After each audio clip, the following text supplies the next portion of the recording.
मामानं 260 मंदिर सांगायचं तात्पर्य की आदरणीय सीतारामजी घंटार मामा यांनी गेल्या 35 वर्ष गंगाखेड जाता जाता एकच क्लिप आपल्याला ऐकून जातो. बावळकुळे साहेबांनी काय विचार दिला ते सर्वजण ऐका.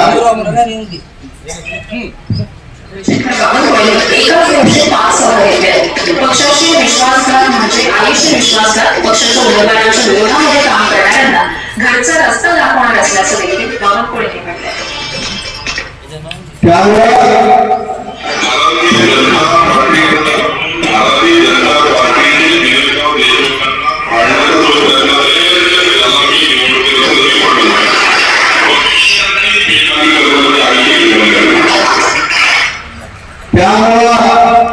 पक्षासोबत कोणी बैलगाडी करू नका. कारण भारतीय जनता पार्टीमध्ये कोणा परिवाराचा पक्ष नाही. काँग्रेस म्हणला की इंदिरा गांधी, राजीव गांधी, सोनिया गांधी, प्रियंका गांधी, राहुल गांधी संपली काँग्रेस.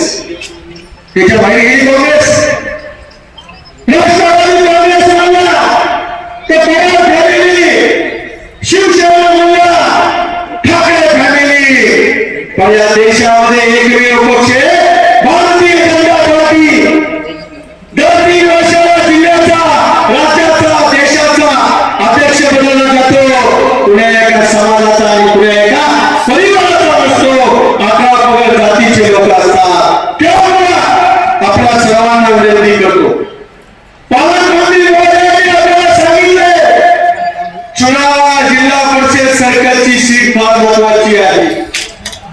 त्यामुळे माझा जनतेला हात जोडून विनंती करतो, उरलेले 3 दिवस जिल्हा परिषदेचे उमेदवार असतील, आमचे दोन्ही पंचायत समितीचे उमेदवार असतील, यांच्यासाठी जीवाचं रान करा. तुम्ही तर मतदान करणारच आहे. तुमच्या शेजाऱ्याला जाऊन सांगा, तुमच्या मोबाईलमध्ये जेवढे नंबर आहेत त्यांना फोन करून विनंती करा. आजूबाजूच्या गावात कोणी पाहुणा असेल, मित्र असेल, त्यांना जाऊन सांगा तुम्ही 3 दिवस भारतीय जनता पार्टीच्या उमेदवारासाठी द्या. पुढचे 5 वर्ष माननीय नामदार मेघनादेवी बोर्डीकर सापळे आपल्यासाठी देतील. मी आपल्यासाठी देईल. काही काळजी करू नका. मला आपल्याला विनंती करायची, पुढचे 4 वर्ष मोदी साहेब पंतप्रधान आहेत, पुढचे 4 वर्ष देवाभाऊ मुख्यमंत्री आहेत, पुढचे 4 वर्ष दिलीप पालकमंत्री आहेत. याच्यात काय बदल होणार आहे का? मग दुसऱ्या पक्षाचा उमेदवार निवडून देऊ काय अर्थ आहे का?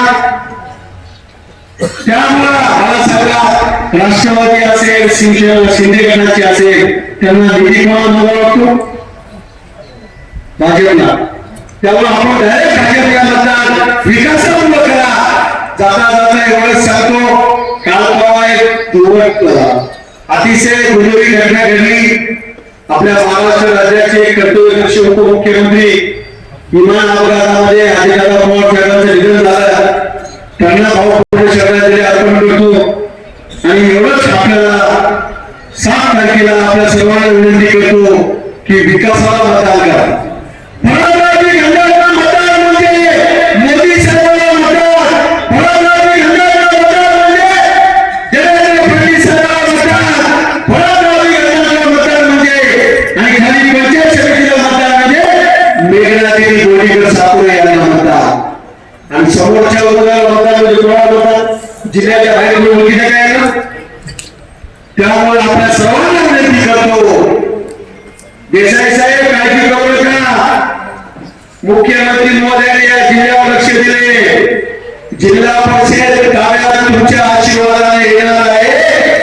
जिल्हा परिषद कोणी काही म्हणू द्या, रेकॉर्ड करून ठेवा. 49 पैकी 34 ते 35 जागा भारतीय जनता पार्टीच्या निवडून येणार आहेत. त्यामुळे आपल्या सर्वांना विनंती करतो, आपल्या सर्कलची सीट फार महत्वाची आहे.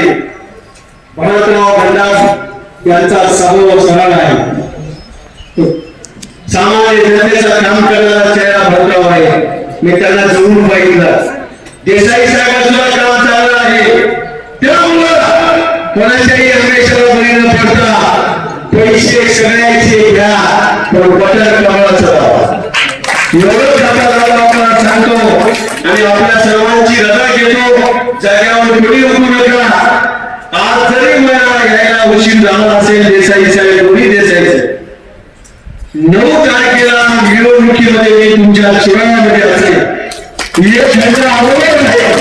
एवढं आपल्याला आश्वासन देतो म्हणून नक्कीच चांगल्या कामासाठी पण विकास हा डोक्यात आमच्या आहे आणि आम्ही माझा नातू जिल्ह्याचा अध्यक्ष होणार आहे त्यासाठी आम्ही उभे आहोत आणि ह्या कामामध्ये या जिल्ह्यामध्ये कामच करून दाखवणार इतकं काम आम्ही चांगलं करतो. मतदाराला काय आवाहन करणार?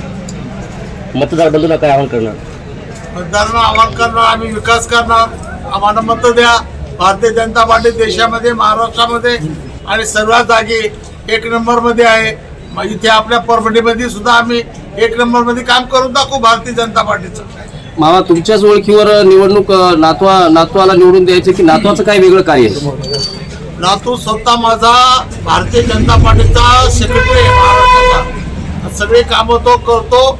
पहिला राष्ट्रवादीमध्ये होता, आता भारतीय जनता पार्टी गेलाय आणि त्यामुळे तो कामामध्ये एकदम हुशार आहे. अबुधाबी बँकेमध्ये संचालक आहे. आता कुठे आम्ही कमी नाहीत असं काहीच नाही आहे. अच्छा. या भागामध्ये काही तरुणाचे प्रश्न असतील बेरोजगारीचे, कशा पद्धतीने सुटणार आहेत तुम्ही निवडून आल्याच्या नंतर? आम्हाला निवडून दिल्यानंतर प्रश्न मी सोडवण्यात कोण सोडवतो इथे. 410 मुलांना नोकऱ्या दिल्या. गंजाट मामाने सध्या सर्व जाती धर्माच्या मुलांना अबुधाबी बँकेत असं कोणी काम केलं दाखवा एखादा आमदार इथे कोणी महाराष्ट्रामध्ये. तर पुढे कशा पद्धतीने सुटल्या जातील? आणखी पुढे कशा पद्धतीने नोकऱ्या आणखी वाढवण्यात येईल? तरुणांना आणखी सर्वांनाच नोकऱ्या मिळत नाहीत, परंतु रोजगाराचा प्रश्न कसा सुटेल मामा? हे असं आहे, मला कोणी सांगण्याची गरज नाही. जरा गरज आहे. सगळ्या जगामध्ये मी नोकऱ्या देऊ शकत नाही, पण जे खरोखर गरज आहे शिकलेले लोक आहेत त्यासाठी गंजाट मामा तयारच आहे. ठीक आहे.